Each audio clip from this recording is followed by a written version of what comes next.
नमस्ते, मैं हूँ सुनीता। मेरा यूट्यूब चैनल पर आप सभी का स्वागत है। मैं एक सुंदर से चुटकुला नाच गीत सुनाऊंगी, कैसे लगेगा कमेंट करके बताना प्लीज़। और आप चैनल पे नए हैं तो चैनल के सब्सक्राइब जरूर करना। दुअरा के नीम कटवा दो की में तड़ी खाना लगा दो। दुअरा के नीम कटवा दो की में तड़ी खाना लगा दो। नन की जवन की के टिकवा गढ़ाई दो। नन की जवन की के टिकवा गढ़ाई दो। अरे बुढ़िया के लीलार कटवा दो की में तड़ी खाना लगा दो। बुढ़िया के लीलार कटवा दो की में तड़ी खाना लगा दो। दुअरा के नीम कटवा दो की में तड़ी खाना लगा दो। नन की जवन की के नथिया गढ़ाई दो। नन की जवन की के नथिया गढ़ाई दो। अरे बुढ़िया के नाक कटवा दो की में तड़ी खाना लगा दो। बुढ़िया के नाक कटवा दो की में तड़ी खाना लगा दो। दुअरा के नीम कटवा दो की में तड़ी खाना लगा दो। नन की जवन की के झुमका गढ़ाई दो। है नन की जवन की के झुमका गढ़ाई दो।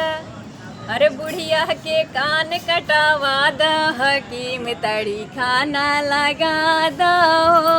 बुढ़िया के कान कटवा दो की में तड़ी खाना लगा दो। दुअरा के नीम कटवा दो की में तड़ी खाना लगा दो। नन की जवन की के डड़कस बना दो। नन की जवन की के डड़कस बनवा दो। रे बुढ़िया के कमर कटवा दो की में तड़ी खाना लगा दो। बुढ़िया के कमर कटवा दो की में तड़ी खाना लगा दो। दुअरा के नीम कटवा दो की में तड़ी खाना लगा दो। नन की जवन की के हरवा गढ़ाई दो। नन की जवन की के हरवा गढ़ाई दो। बुढ़िया के गला कटवा दो की में तड़ी खाना लगा दो। बुढ़वा के गला कटवा दो की में तड़ी खाना लगा दो।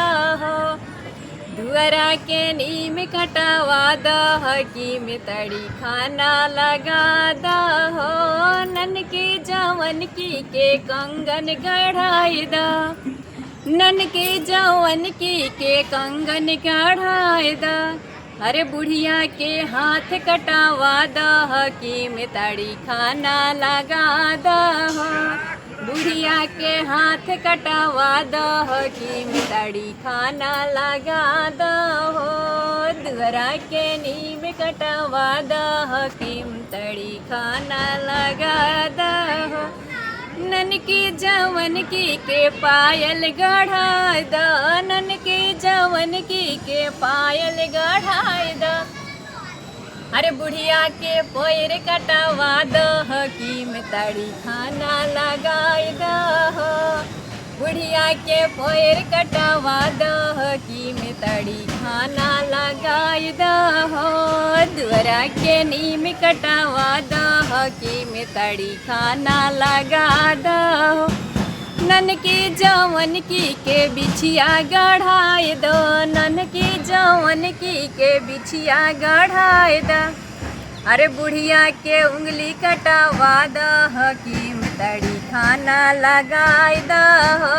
बुढ़िया के अंगुली कटवाई दो की में तड़ी खाना लगाई दो।